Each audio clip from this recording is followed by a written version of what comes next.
For the first time in history, people and machinery are working together, realizing a dream. A uniting force that knows no geographical boundaries without regard to race, creed, or color. A new era where communication truly brings people together. This is the dawn of the net.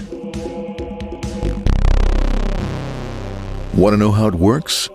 Click here to begin your journey into the net. Now, exactly what happened when you clicked on that link? You started a flow of information.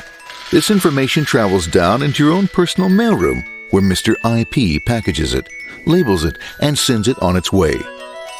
Each packet is limited in its size.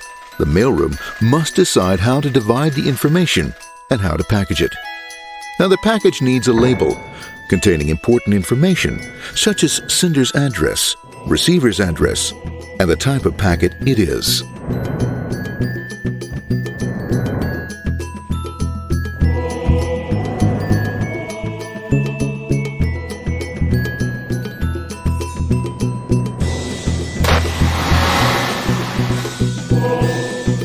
Because this particular packet is going out onto the internet, it also gets an address for the proxy server, which has a special function, as we'll see later. The packet is now launched onto your local area network, or LAN. This network is used to connect all the local computers, routers, printers, etc. for information exchange within the physical walls of the building. The LAN is a pretty uncontrolled place, and unfortunately, accidents can happen.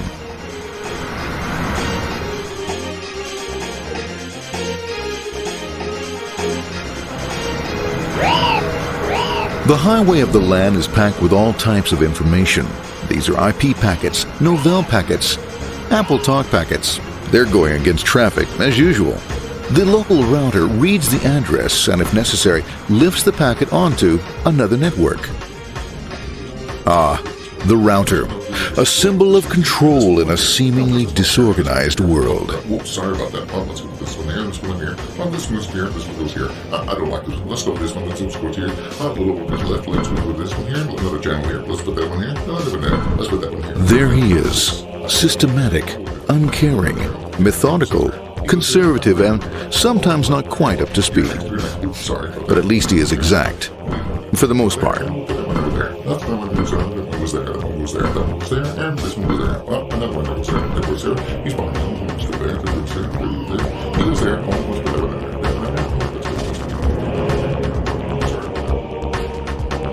there. As the packets leave the router, they make their way into the corporate intranet and head for the router switch. A bit more efficient than the router switch plays fast and loose with IP packets, deftly routing them along their way. A digital pinball wizard, if you will. Here we go, here comes another one, and it's another. Watch this, Mom. Here goes, whoop, around the back. Hey, in there, over the left, over the right, over the left, over the right. You got it, here it comes, right on, he shoots, he scores, it's going. Hey, wait, watch out, here comes another one. Oh, here we go, and it's gone,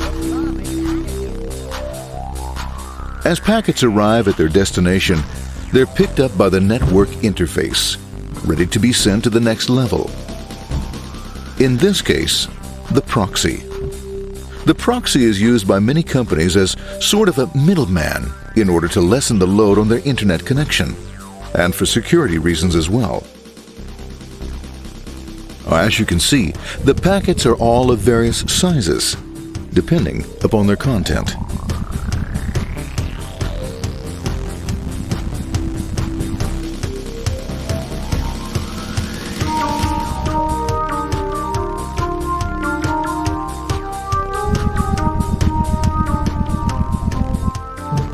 The proxy opens the packet and looks for the web address, or URL. Depending upon whether the address is acceptable, the packet is sent on to the internet.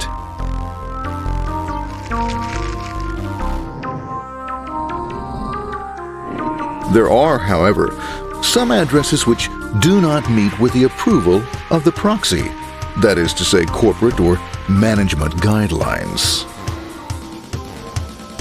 These are summarily dealt with. We'll have none of that. For those who make it, it's on the road again.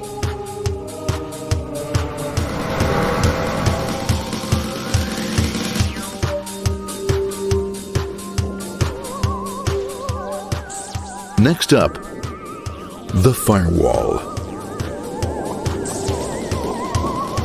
The corporate firewall serves two purposes.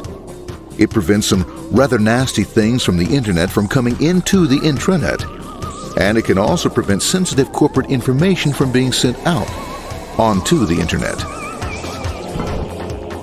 Once through the firewall, a router picks up the packet and places it onto a much narrower road, or bandwidth, as we say. Obviously, the road is not broad enough to take them all. Now you might wonder what happens to all those packets which don't make it along the way.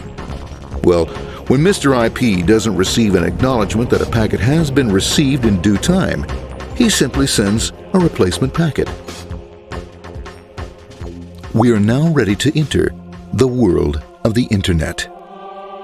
A spider web of interconnected networks which span our entire globe. Here, routers and switches establish links between networks. Now, the net is an entirely different environment than you'll find within the protected walls of your LAN. Out here, it's the Wild West.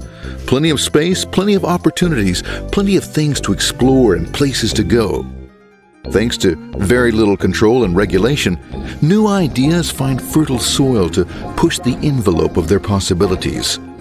But because of this freedom, certain dangers also lurk. You'll never know when you'll meet the dreaded ping of death. A special version of a normal request ping, which some idiot thought up to mess up unsuspecting hosts. The paths our packets take may be via satellite, telephone lines, wireless, or even transoceanic cable. They don't always take the fastest or shortest routes possible, but they will get there. Eventually. Maybe that's why it's sometimes called the worldwide wait. But when everything is working smoothly, you can circumvent the globe 5 times over at the drop of a hat. Literally. And all for the cost of a local call or less. Near the end of our destination, we'll find another firewall. Depending upon your perspective as a data packet, the firewall could be a bastion of security or a dreaded adversary. It all depends on which side you're on and what your intentions are.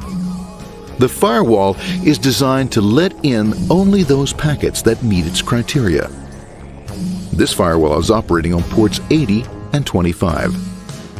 All attempts to enter through other ports are closed for business.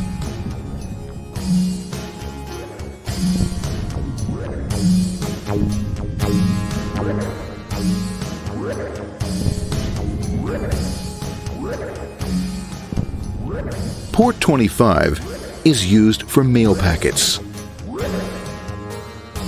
while Port 80 is the entrance for packets from the Internet to the web server. Inside the firewall, packets are screened more thoroughly.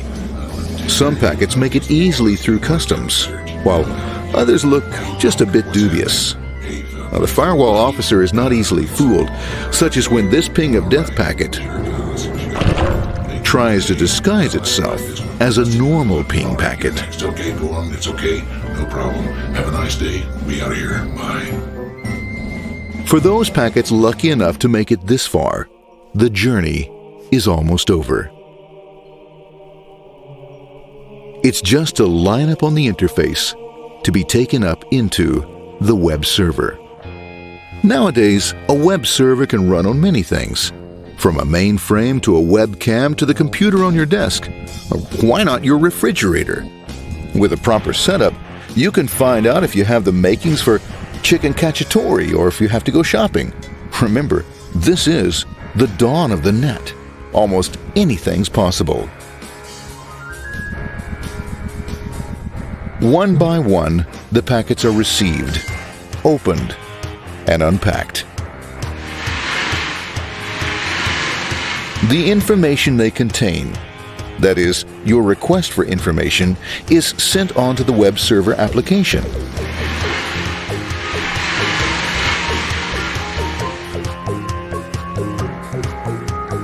The packet itself is recycled,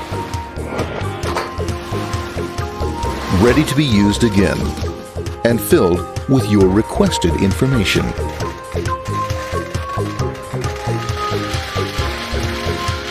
Addressed and sent out on its way back to you. Back past the firewall, routers, and on through to the internet. Back through your corporate firewall.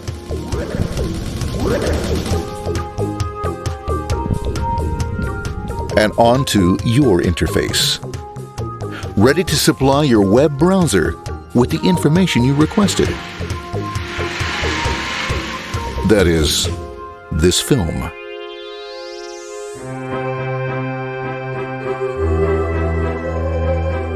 Pleased with their efforts and trusting in a better world, our trusty data packets ride off blissfully into the sunset of another day, knowing fully they have served their masters well.